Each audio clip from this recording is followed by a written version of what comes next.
નમસ્કાર, સ્વાગત છે આપનો ડે સ્પેશિયલ કાર્યક્રમમાં. ને ડે સ્પેશિયલ કાર્યક્રમમાં આજે વાત કરીશું રાષ્ટ્રીય સ્ટાર્ટઅપ દિવસ, ઇન્ટરનેશનલ સ્ટાર્ટઅપ ડે. અને ખાસ તો નેશનલ સ્ટાર્ટઅપ ડેની વાત કરીએ તો દર વર્ષે 16 જાન્યુઆરીએ આ નેશનલ સ્ટાર્ટઅપ ડેનું સેલિબ્રેશન થતું હોય છે.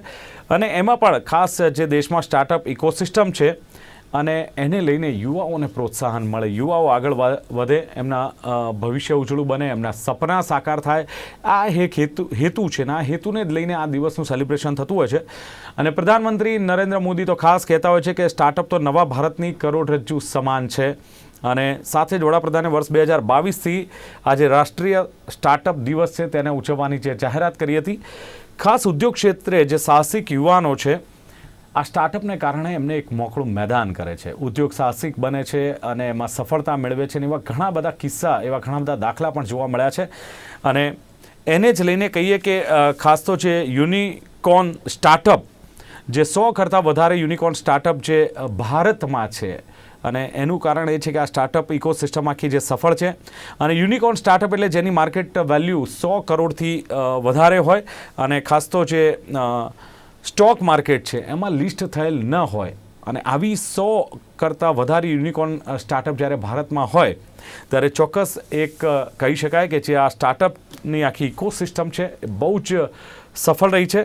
અને સ્ટાર્ટઅપની આ સંસ્કૃતિ અંતરિયાળ વિસ્તારોમાં પણ પહોંચી છે. એવું નથી કે જે મેટ્રો શહેર છે કે મેટ્રો સિટી છે અથવા મોટા શહેરોમાં જ પહોંચી છે, એવું નથી, પરંતુ અંતરિયાળ વિસ્તારો હોય ત્યાં પણ આ જે સ્ટાર્ટઅપની જે આ સંસ્કૃતિ છે એ પહોંચી છે. અને કંપનીઓની મહત્ત્વપૂર્ણ જો સિદ્ધિઓ જોવા મળી તો એની પાછળનું કારણ ક્યાંક આ સ્ટાર્ટઅપ કહી શકાય. અને યુનિકોર્ન ક્લબમાં સામેલ થનારું ભારત પહેલું સ્ટાર્ટઅપ ઇન્મોબી છે. અને આ જ વિશે ચર્ચા કરવી છે. રાષ્ટ્રીય સ્ટાર્ટઅપ દિવસની ચર્ચા કરવા માટે મારી સાથે જોડાયા છે એસવી ઇનોવેશન ફાઉન્ડેશનના CEO મિસ્ટર ભાવિન વ્યાસ મારી સાથે જોડાયા છે. ભાવિનજી, સ્વાગત છે આપનું. નમસ્કાર. યસ. અને સાથે જે સ્ટાર્ટઅપ ઇન્ક્યુબેશન ઇન્ચાર્જ LJ એવા દેબોપ્રિયા મારી સાથે જોડાયા છે. દેબોપ્રિયાજી, આપનું પણ સ્વાગત છે. યસ. ભાવિનજી, સવાલ એ થાય છે કે સ્ટાર્ટઅપની વાત કરીએ ત્યારે દેશમાં જે સ્ટાર્ટઅપ છે, ઇકોસિસ્ટમ છે, એનાથી કહેવાય છે કે યુવાનોનું ભવિષ્ય ઉજળું બને ને એક સપનું જોયું હતું. ખાસ તો કેટલા યુવાનો આનો લાભ લઈ રહ્યા છે, કયા પ્રકારનું પ્રોત્સાહન મળે છે અને કેટલે અંશે આપ સફળ માનો છો? નમસ્કાર. સૌપ્રથમ તો આજે ફર્સ્ટ નેશનલ સ્ટાર્ટઅપ ડે જે ગયા વર્ષે 2022માં 15 જાન્યુઆરીએ માનનીય વડાપ્રધાન શ્રી નરેન્દ્ર મોદીજીએ એક સંકલ્પ કર્યો કે ભાઈ 16 જાન્યુઆરી આપણે નેશનલ સ્ટાર્ટઅપ ડે તરીકે સેલિબ્રેટ કરીએ. એ વખતે એમની સમક્ષ 6 અલગ અલગ થીમ રાખવામાં આવેલા હતા, અલગ અલગ સેક્ટર્સના હતા. એની ડિટેલમાં આજે હું નહીં પડું. અને એમને એક એવો વિચાર આવ્યો કે હંમેશા ઇનોવેટિવ છે અને એવું કહેવાય છે કે એ તો પોતે દોડતા હોય અને બીજાને પણ દોડતા રાખે. એવું કીધું કે હવે દર વર્ષે આ નેશનલ સ્ટાર્ટઅપ ડે 16 જાન્યુઆરીએ સેલિબ્રેટ કરવો. એટલે શું છે કે અલગ અલગ બધા દિવસો તો સેલિબ્રેટ કરતા જ હતા આપણે ભારતમાં. અને મોટા ભાગના દિવસો એવા હતા કે આપણે ફોરેન બોરોડ ડેઝ હતા બધા, કે વેલેન્ટાઇન્સ ડે હોય કે મધર્સ ડે હોય કે ફાધર્સ ડે હોય કે ચિલ્ડ્રન્સ ડે. ઠીક છે, આપણું પ્રકલ્પ છે, પણ એમાં એક વધારે ડે નો એડ કરીને આખી દેશ અને દુનિયાને સેન્સિટાઇઝ કરવું કે દેશનું જે યુવાધન છે એને ખરેખર જે જરૂર છે ઉદ્યોગ સાહસિકતા એટલે એન્ટરપ્રેન્યોરશિપ અને ઇનોવેશન એટલે કંઈક નવું કરવાની ઝંખના. આ બંને વસ્તુઓને કોઈ પણ દેશ જો એને આગળ આવવું હોય તો આ બંને ઇમ્પોર્ટન્ટ ડોમેન્સ કહી શકાય, ક્ષેત્રો કહી શકાય. અને જો એમાં એ દેશ આગળ વધે તો જ એની પ્રગતિ થાય. હવે આપણે બહુ સ્પેસિફિકલી પૂછ્યું કે આ જર્નીને તમે કઈ રીતે ગણશો. હમણાં આપની વાતમાં આપણે ઉલ્લેખ કર્યો કે આજે દેશમાં 100 કરતા પણ વધારે યુનિકોર્ન છે. તો ટુ બી પ્રિસાઇઝલી હું વાત કરું કે આજે દેશમાં 108 યુનિકોર્ન્સ નવેમ્બર 2022ના ડેટા પ્રમાણે ભારતમાં ઓલરેડી હયાત છે. હવે થોડી એવી વાત કરીએ કે થોડી જૂની વાત લઈ લો કે કેટલી સફળ છે. તો તમે 2016માં જયારે DIPP એ રજીસ્ટ્રેશન શરૂ કર્યું તો 452 રજિસ્ટર્ડ સ્ટાર્ટઅપ હતા. અને આજે તમે જોવા જાઓ તો એ 88,000 થી પણ વધારે, એટલે ટુ બી વેરી પ્રિસાઇઝ 28,202 જેવા સ્ટાર્ટઅપ રજિસ્ટર થઈ ચૂકેલા છે. એટલે આટલા ફોલ્ડ્સનો એક ઇન્ક્રીઝ છે. એટલે એવું કહેવાય કે આજે તમે કીધું કે અંતરિયાળ ની વાત કરી, બહુ સાચી વાત હતી આપની. કારણ કે આજે દેશના 80% ડિસ્ટ્રિક્ટ છે સ્ટાર્ટઅપ થી કવર્ડ છે. અને આ ભારત જેવો દેશ કે જે જીઓપોલિટિકલ અને જીઓગ્રાફિકલ ડાયવર્સિટી ધરાવતો હોય, 2000 થી વધારે એવું કહેવાય છે કે આપણે તો ડાયલેક્ટ છે. દર ગૌએ આપણી ભાષા બદલાય 1.6 માઇલ છે. એટલે આવો ડાયવર્સ દેશ ને એમાં 80% કવર થયેલો હોય જો સ્ટાર્ટઅપ્સ થી, તો એ ભારત માટે ગર્વની વાત સમાન છે. અને કોઈ એક આવું એક શરૂ કર્યું, મને બહુ યાદ છે સ્પેસિફિકલી 2014માં સૌથી પહેલા મોદી સાહેબે ઇન્ક્યુબેશન અને ઇનોવેશનની વાત કરેલી, અને એવું કીધું હતું કે જો આ દેશની, આજે પણ હું ઘણી વખત મારા પ્રેઝન્ટેશનમાં સ્લાઇડ્સ બતાવું છું કે આ દેશે જો આગળ વધવું હશે તો હવે ઇનોવેશન નો હાથ પકડવો જ પડશે. અને પછી તમે જુઓ કે આપણે ગ્લોબલ ઇનોવેશન ઇન્ડેક્સમાં પણ ભારતે ઘણી હરણફાર પડી, ઇન્ટેલેક્ચુઅલ પ્રોપર્ટી ટ્રેડમાર્ક્સમાં પણ આપણે ઘણી બધી જગ્યાએ આગળ આવ્યા. તો સૌથી પહેલા જે યુનિકોર્નની વાત કરીએ તો ફર્સ્ટ યુનિકોર્ન જે અમારા એક 90, if I am not forgetting, 1992 બેચના આઈએમ અમદાવાદના અલુમનાઈ દીપ કાલરા છે, મેક માય ટ્રીપના જે ઓનર હતા, એમની પહેલી યુનિકોર્ન હતી. એમને 2000માં કંપની સ્થાપી અને 10 વર્ષ પછી 2010માં પહેલી યુનિકોર્ન ભારતમાં એ રીતે રજીસ્ટર્ડ થઈ. હવે જુઓ કેટલું રસપ્રદ છે કે 10 વર્ષ પછી એક યુનિકોર્ન બનાવતો થયો, અને તમે આજે એની સંખ્યા જુઓ તો 2021નું વર્ષ તો ઐતિહાસિક કહી શકાય કે 42 યુનિકોર્ન્સ એક જ વર્ષમાં નીકળી, અને 21 યુનિકોર્ન્સ નીકળી. થોડો ફ્લો ઓછો થયો, પણ આમ આપણે એવું ના કહી શકીએ કે ફ્લો ઓછો થયો, કારણ કે વર્લ્ડની યુનિકોર્ન્સ જોવા જઈએ તો 1000 કરતા વધારે યુનિકોર્ન્સ છે, અને એમાં 108 યુનિકોર્ન સાથે આપણે 10.8%, એટલે એવું કહી શકાય કે 10-11% આપણો ફાળો છે જેમાં.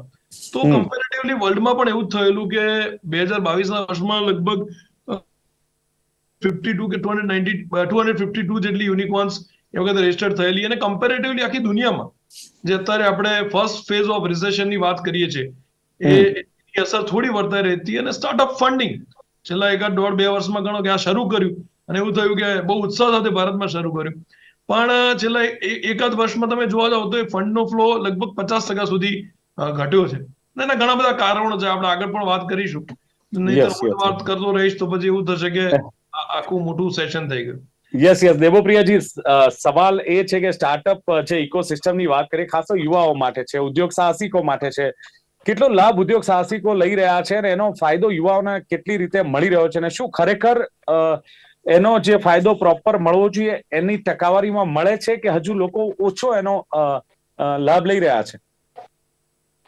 So, first of all, Dilip भाई, थैंक यू, एंड आप सबको आज नेशनल स्टार्टअप डे की शुभकामनाएं जी.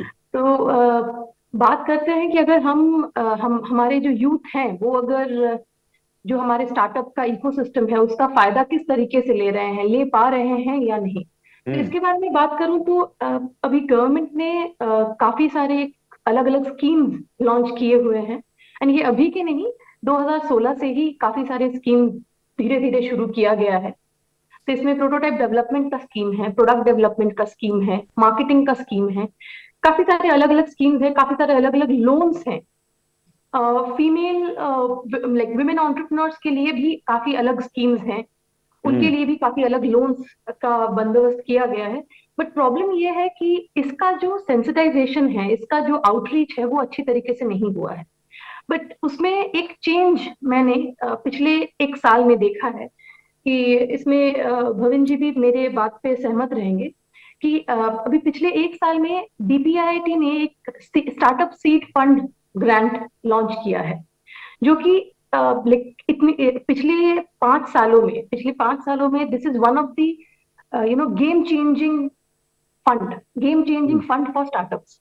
तो ये जो फंड है इसमें अराउंड 945 CR सेंट्रल गवर्नमेंट से उन्होंने आउटले किया हुआ है. This is outlay fund of 945 CR, जो उन्होंने ऐसा प्लान किया है कि आने वाले 4 सालों में 300 एलिजिबल इंक्यूबेटर्स के द्वारा वो अराउंड 3600 एंटरप्रेन्योर्स को इस फंड से एनेबल करेंगे और उनको ये फंड से फायदा देंगे.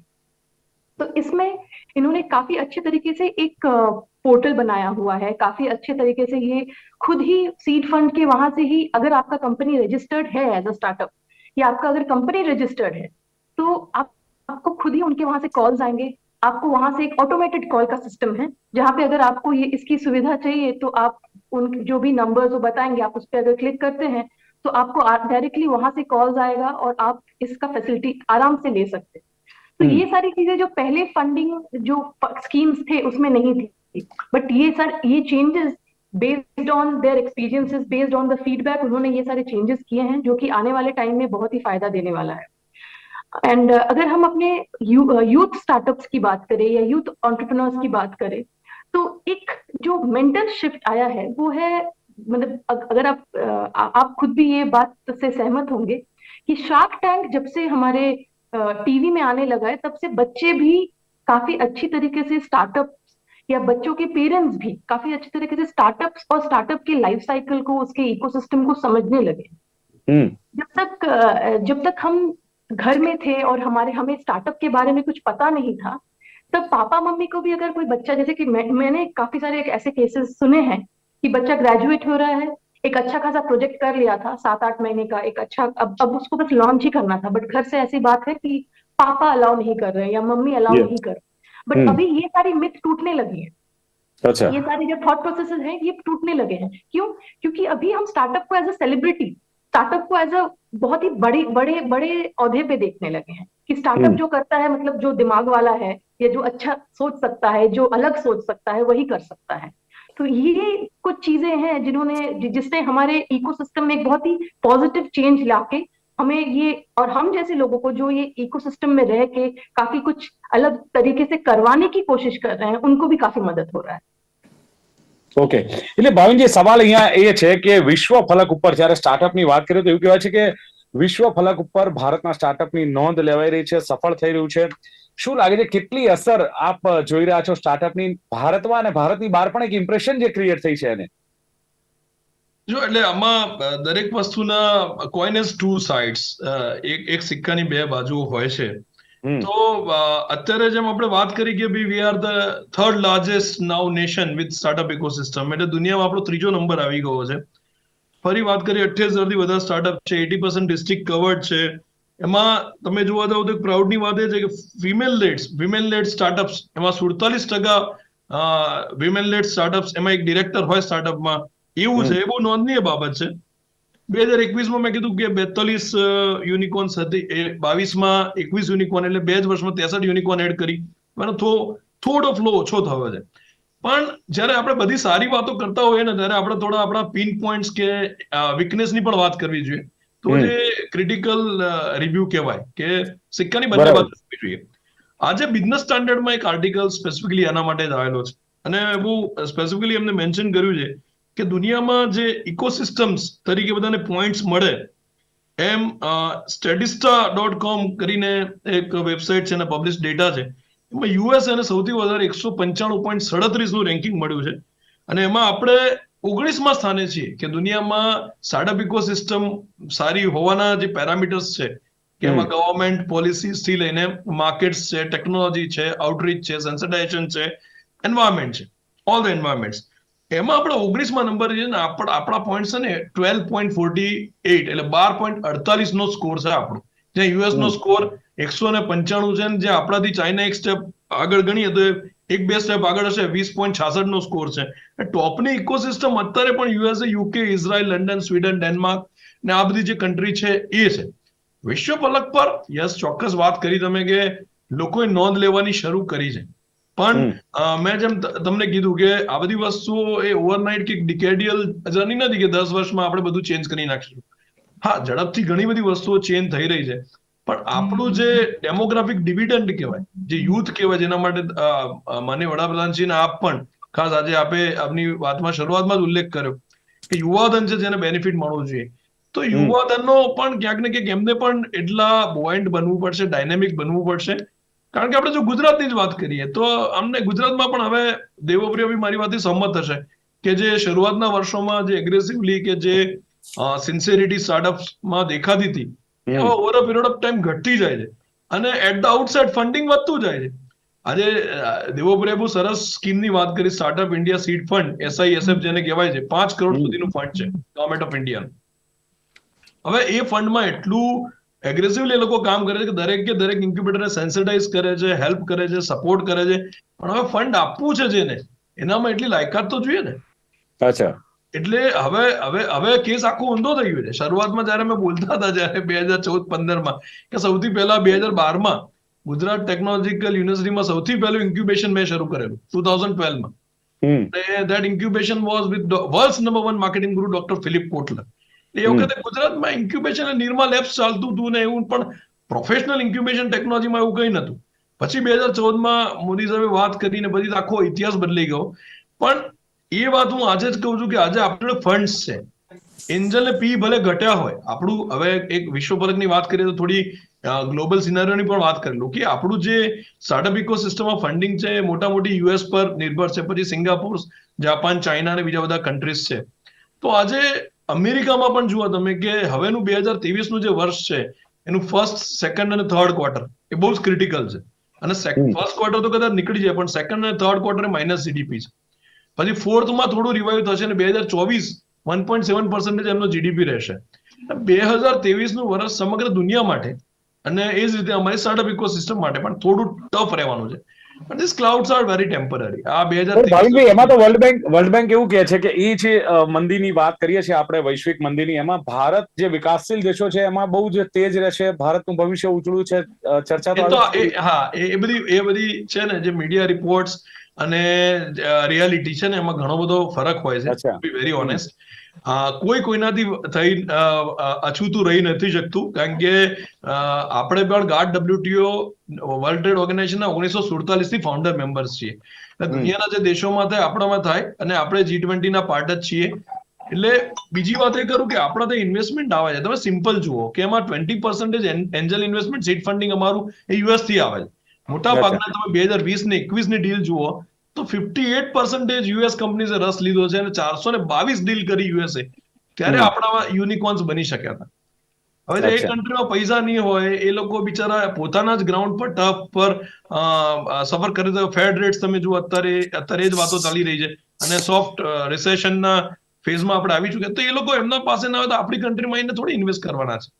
બરાબર. ઘણીવાર આપણે વર્લ્ડ બેંક ને બધા સ્ટેટમેન્ટ્સ આવતા હોય છે. આપણી ડોમેસ્ટિક ડિમાન્ડ બહુ સ્ટ્રોંગ છે, ઇકોનોમી સારી છે, 138 કરોડ લોકો છે, એમના રહેવા ખાવા પીવાનું. આપણી એગ્રીટેક સેક્ટર, હવે સરપ્રાઈઝ એ થાય કે જે સેક્ટરે આપણને કોવિડ વખતે બી બચાવ્યું અને અત્યાર સુધી ભારતને બચાવતું આવ્યું છે, એગ્રીટેક સેક્ટર. અમારી સ્ટાર્ટઅપની પેરાડોક્સ જુઓ કે એગ્રીટેક સેક્ટરમાં હજુ સુધી એક પણ યુનિકોર્ન નથી. 108 યુનિકોર્ન, મોટા ભાગની સોફ્ટવેર સર્વિસીસ સાસમાં 16 યુનિકોર્ન છે. હવે આ જમાનો એન્ટરપ્રાઇઝ બેઝ ટેક્સ સિસ્ટમનો, એમાં પણ તમે જુઓ તો 22 યુનિકોર્ન્સ છે. આ બધામાં યુનિકોર્ન્સ છે. પણ હવે આવનારો જમાનો એગટેક પરનો છે. અને ફિનટેક ની વાત કરી લો થોડી, અહીંયા બહુ રસપ્રદ ડેટા, કદાચ આ ડેટા તમારું પ્લેટફોર્મ ભલે આપણું ગુજરાતી છે પણ કોઈ ગ્લોબલ પ્લેટફોર્મ થી ઓછા ડેટા તમને નહીં મળે આ ડિબેટમાં. તો એક વાત કરી લઉં કે આજે જે 2021માં ફિનટેક જે $38 બિલિયન ફિનટેકમાં જે ઇન્વેસ્ટમેન્ટ થવાનું હતું એ 2030માં હવે ભારતમાં લગભગ $530 બિલિયન. એટલે 9 વર્ષમાં લગભગ એટલો બધો વધારો થવા જઈ રહ્યો છે કે 2030 એટલે 2024 પછીના વર્ષો ભારત માટે બહુ ક્રિટિકલ અને એટલા બધા સારા હશે કે જેને પણ જે બિઝનેસ કરવો એ કરી શકશે. અને એના પેરેલલ જે મેક્રો ઇકોનોમિક ફેક્ટર્સ જોડે ટેકનોલોજીકલ ઇન્ડિયાના કોર કોમ્પિટન્સીસ છે. જેમ મોદી સાહેબે કીધું કે ડિજિટલ ઇકોનોમી, ડિજિટલ ઇન્ડિયાની વાત કરેલી. શરૂઆતમાં લોકો બહુ ઓછા એમ થતું કે શું ફરક પડે આનાથી, ડિજિટલ ઇન્ડિયાથી શું ફરક પડી જવાનો. પણ આજે લોકો ઇન્ટરનેટ જુઓ, બેંક એકાઉન્ટ નંબર્સ જુઓ, યુઆઈડી આપણા આધાર કાર્ડ જુઓ અને ઇન્ટરનેટ એક્સેપ્ટન્સ રેશિયો અને ઇન્ટરનેટની રીચ જુઓ. આ ચારે પરિબળો જ્યારે એક દિશામાં પોઝિટિવ ગ્રોથ કરતા હોય ને, એ દેશ બિઝનેસમાં કે તમે જુઓ કે ઇન્ડસ્ટ્રીમાં દુનિયામાં આગળ વધી શકે. 23માં આપણે શ્યોરલી કે એટલી મોટી અસરો નહીં પડે, પણ હા અસરો ચોક્કસ પડશે, કારણ કે આપણું મોટા ભાગનું ઇન્વેસ્ટમેન્ટ ને ડીલ્સ યુએસ ઇન્વેસ્ટમેન્ટ પર નિર્ભર છે. યસ, ડિપેન્ડ છે. એટલે દેવોપ્રિયાજી જે પ્રમાણે ખાસ જે વાત કરી કે ભાવિન વ્યાસે વાત કરી કે ભાઈ જે પ્રમાણે આપણે સ્ટાર્ટઅપની વાતો કરીએ છીએ, આજે સેલિબ્રેશન કરીએ છીએ, વાહવાહી કરીએ છીએ, અને કરોડરજ્જુ છે અને બહુ જ સફળ છે અને યુવાનો એનો લાભ, આ એક બાજુ છે. બીજી બાજુ એક વાત છે કે સ્ટાર્ટઅપ ઇકોસિસ્ટમમાં આપણે ક્યાંય પાછળ છીએ. ખાસ તો જે સિન્સિયરિટી જે પહેલા દેખાતી હતી, ખાસ કરીને સ્ટેટમાં, એ હવે દેખાતી નથી. શું લાગે છે, ખાસ હવે ખામી અને ખૂબીઓની પણ વાત કરવી પડે ને, એટલે એનો ડ્રોબેક પણ ચર્ચા કરવી પડે, તો જ આપણે બેલેન્સ વાત કરી શકીશું. બાકી વાહવાહી તો આપણે करता જોઈએ છે. सही बात है आपकी. तो दिलीप भाई, इसमें मैं ऐसा बोलना चाहूंगी कि पहले तो हमारे पास फंड्स नहीं था, तो स्टार्टअप फंड के पीछे भागते थे. अभी ऐसा है कि फंडिंग तो है, हर तरफ से है, बट लेने वाले लोग कम है. क्योंकि अगर लेने वाले लोग कम है, उसके रीजंस भी बहुत सारे हैं. अभी पहले जो फंड्स आ रहा था, जब गवर्नमेंट भी फंड देती थी या एंजल इन्वेस्टमेंट से भी फंडिंग होता था, तब जो आपके फंडिंग के पैरामीटर्स थे ना, तब आपके जो एनालिसिस के पैरामीटर्स थे वो बहुत कम थे, मतलब वो उतने फिल्टर्ड नहीं थे। तब आपका आइडिया अच्छा है। अगर अगर मैं बात करूं 2016 15 16 की, तो भविन जी को भी ये चीज पता होगा कि उस टाइम के जो स्टार्टअप्स थे, जो आईसी में, मतलब हमारे स्टार्टअप गुजरात में जो फिल्टर होके आए थे फंडिंग के लिए, उनका उनमें टेक्नोलॉजी या उनका लेवल और उनकी फिल्टरिंग का पैटर्न और अभी के फिल्टरिंग के पैटर्न में आसमान जमीन का फर्क है। अभी के फिल्टर के पैटर्न में काफी सारे, मतलब मल्टीपल फिल्टर्स हैं, बहुत अलग अलग तरीके से हम फिल्टरिंग करते हैं, और वहां से भी गवर्नमेंट के तरीके से तरफ से भी काफी ज्यादा फिल्टरिंग के पैटर्न्स चेंज हो चुके हैं। तो वैसे ही अगर आप एंजल फंडिंग में जाएं या आप वीसी फंडिंग में जाएं, हर हर जगह फंडिंग का जो फिल्ट्रेशन पैटर्न है अभी बहुत स्ट्रिक्ट हो गया है। ये एक चीज है। दूसरी चीज ये है कि स्टार्टअप्स को पैसा तो चाहिए बट पेपर वर्क नहीं चाहिए। उनको यूनिकॉर्न बनना है, लेकिन सस्टेन करने के स्ट्रैटेजीज या सस्टेन होने का एग्जीक्यूशन प्लान उनके पास नहीं है। तो हमारा plan as a country, like as a startup ecosystem, हमारा थॉट या हमारा विजन ये नहीं होना चाहिए कि हमें यूनिकॉर्न्स लाने हैं।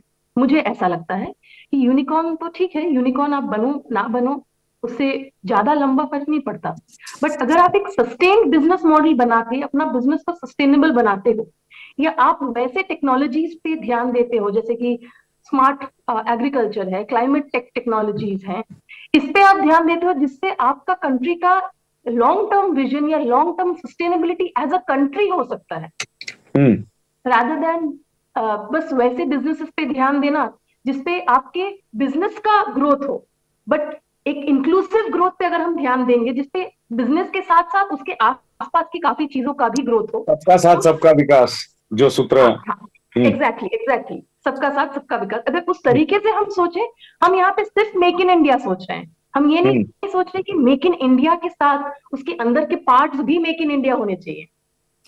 अच्छा, टेक्नोलॉजी का सपोर्ट, टीम मैनेजमेंट, इसमें कोई कमी लगती है आपको? क्या लगता है, क्योंकि स्टार्टअप को आइडिया से कमर्शियल स्टेज पर अगर ले जाना है तो उसको पिचिंग करना, गवर्नमेंट पॉलिसी का लाभ लेना, फंड की आपने जो बात की, तो इसकी कोई प्रॉपर इंफॉर्मेशन मिलनी जरूरी। जब हमारे दिमाग में आता है तो हम पहले ही सोचते हैं कि पैसा कहाँ मिलेगा। ऐसा मोस्टली जो हमारे यूथ स्टार्टअप्स हैं उसमें ऐसा हो रहा है। मैं ऐसा नहीं बोल रही हूँ कि सब ऐसा ही सोच रहे हैं, बट मोस्टली ऐसा होता है कि बिल्कुल जैसे ही हमने सोचा कि आइडिया है मेरे पास, तो मुझे लगता है कि मेरा आइडिया फंडेबल है या उसमें फंड मिल सकता है।